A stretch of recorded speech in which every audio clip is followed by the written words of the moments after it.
All right, so today's set of notes are going to be titled Slope-Intercept Form. And today's date is 11/17/2020. Okay, so oopsies, there we go. One way to describe a line is to write it in slope-intercept form. So we're going to talk about what slope-intercept form means and what does that look like. So the equation of a line in slope-intercept form. So I apologize for the chewing noise in the background. Let's see, I have 1, 2, 3, and 4 colors. All right, so slope-intercept form is written in y equals m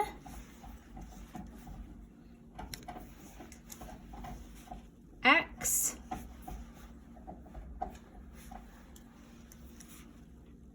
plus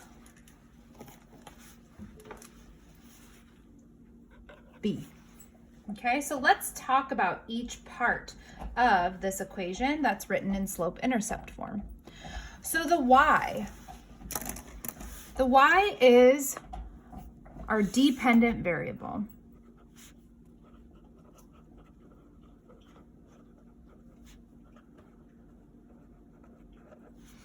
And when we're looking at a coordinate point, right, we have x, comma, and the y value, whatever our y is, that is the value in the y of our coordinate point.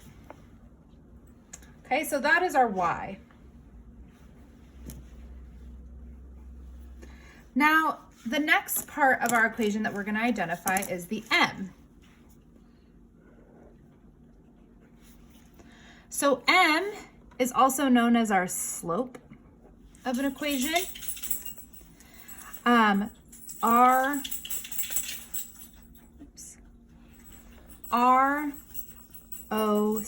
which means rate of change. It's also known as the rise over the run. Okay, so that is what M represents. So slope, rate of change, and then rise over run. Okay. The X is our independent variable.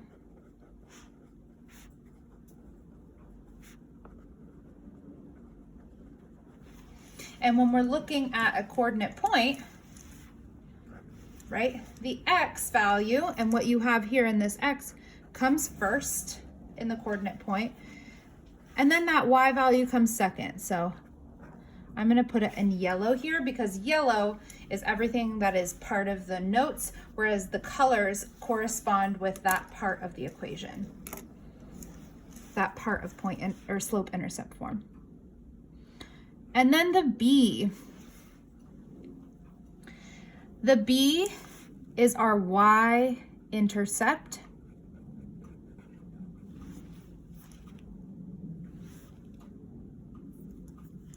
It is where the line crosses the y-axis. And it's also the y value when x equals 0. Sorry if you hear Pepper jumping in the background. Okay. So we're going to do an example where we solve for y. Okay. We're going to fill out a table using our, oh, hey, Pepper, stop. Using our slope and our intercept. And then we're going to graph it. So here's our example.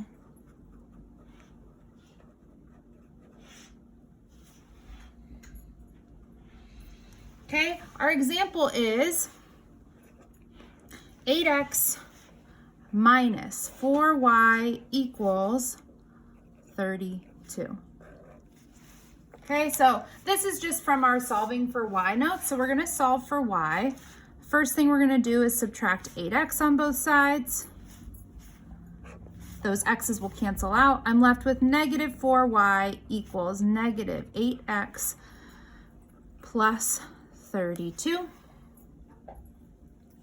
Next, I need to divide everything by negative 4 to get rid of that negative 4 in front of the y. And that leaves me with y equals negative 8 divided by negative 4, 2x, minus 32 divided by negative 4 gives me a negative 8. So here is my equation. Okay, so we solved for y. Now looking at this formula here, y equals mx plus b, and then this equation, the two parts of the equation that are given to us here are the m and the b value. So the m is that value in front of the x, so our m value here would be 2.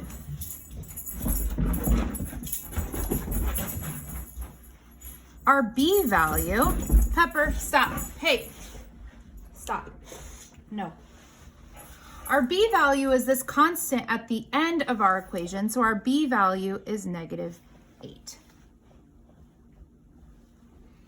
Okay, so I'm just going to put a box around these two values from our equation that match the color up in that top key that we have for points for slope-intercept form. Okay, so the m is that pink part and the b is the blue in that equation up there. Pepper is being, she's got a lot of energy today. So now we're gonna do a table. So if we have this equation, you all practiced how to fill out a table by plugging in your x and y values. By plugging in your x values to get your y. Now I'm going to show you how we would fill out a table if we don't, instead of plugging it in, by using this m and b.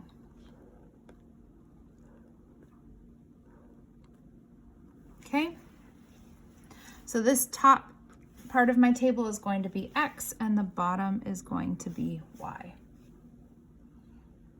Okay, I'm going to use negative 1, negative 2, negative 2, negative 1,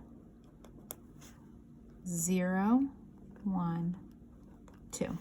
Okay, so I'm filling out the x values in my table, and I'm going to show you how we're going to fill out the y values without plugging these values in.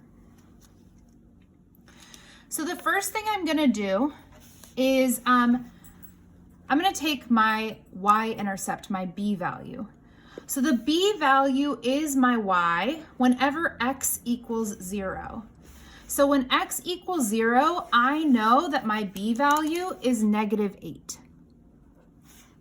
Okay, so I can fill out my table by just taking that b value and plopping it in where x equals 0. X equals 0, my y is negative 8.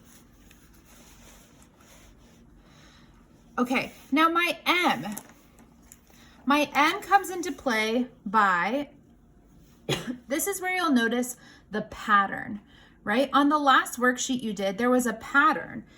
Some of you started noticing a pattern. So this means that from each y value to y value, I am adding 2.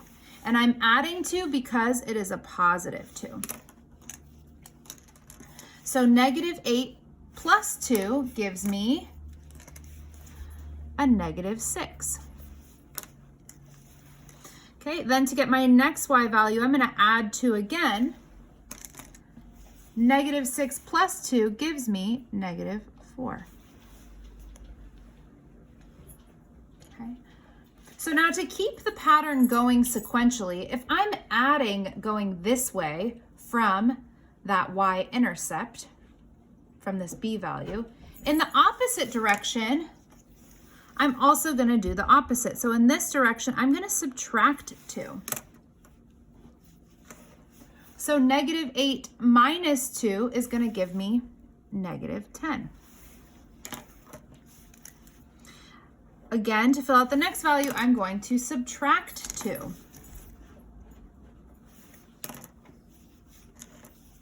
So negative 10 minus 2 is going to give me a negative 12. So now from here, we have filled out our table based off of just our m and our b value. Okay? Our last step is going to be to graph it. Okay? So all of these are coordinate points, just like we practiced on our last set of notes. So this negative 2 for x and negative 12 can be written as a coordinate point of negative 2 comma negative 12. Negative 1 comma negative 10 is another coordinate point. Then we have 0 comma negative 8. We always want the x to come first and then the y. Then we have 1 comma negative 6. And then our last coordinate point for this table is 2 comma negative 4. Okay, so let's graph it. I see that most of my y values are in the negatives, so I am going to draw a graph that has mostly, actually, I'm going to draw a graph that's only that negatives for my y's.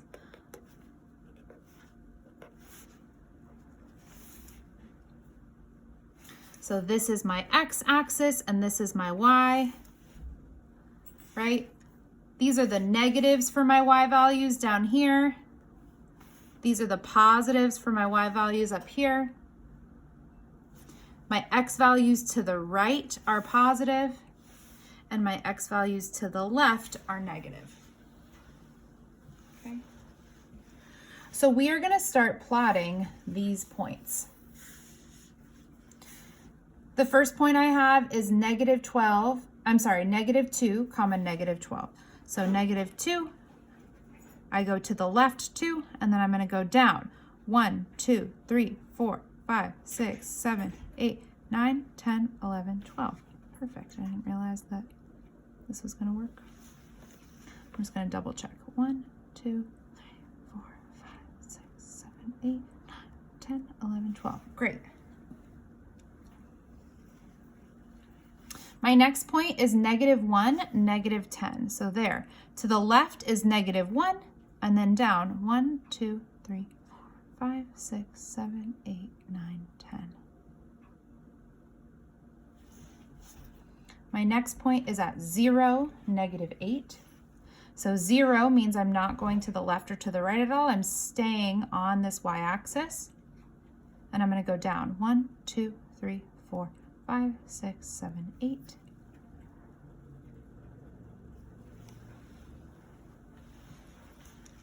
My next point is 1 comma negative 6. So a positive 1 for my x means I go to the right one. And then I'm going to go down 6. 1, 2, 3, 4, 5, 6. And then the last point that I'm given in this table is 2 comma negative 4. So 2 for my x means when I start at the origin, I go to the right 2 for a positive 2, and then down 1, 2, 3, 4.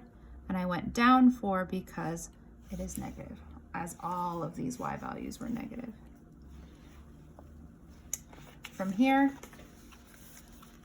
I'm going to connect my points.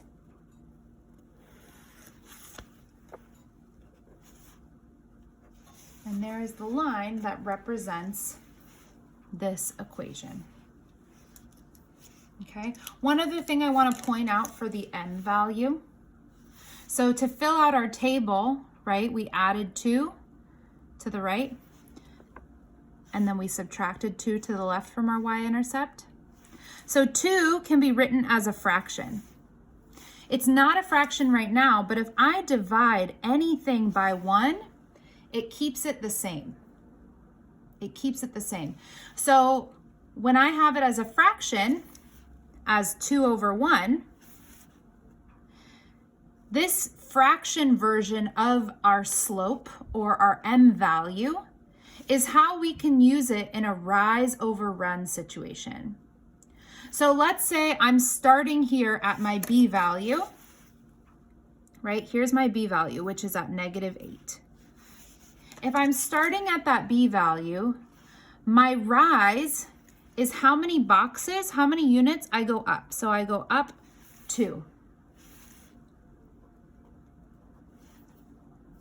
My run is how many boxes to the right I go. So I go to the right 1.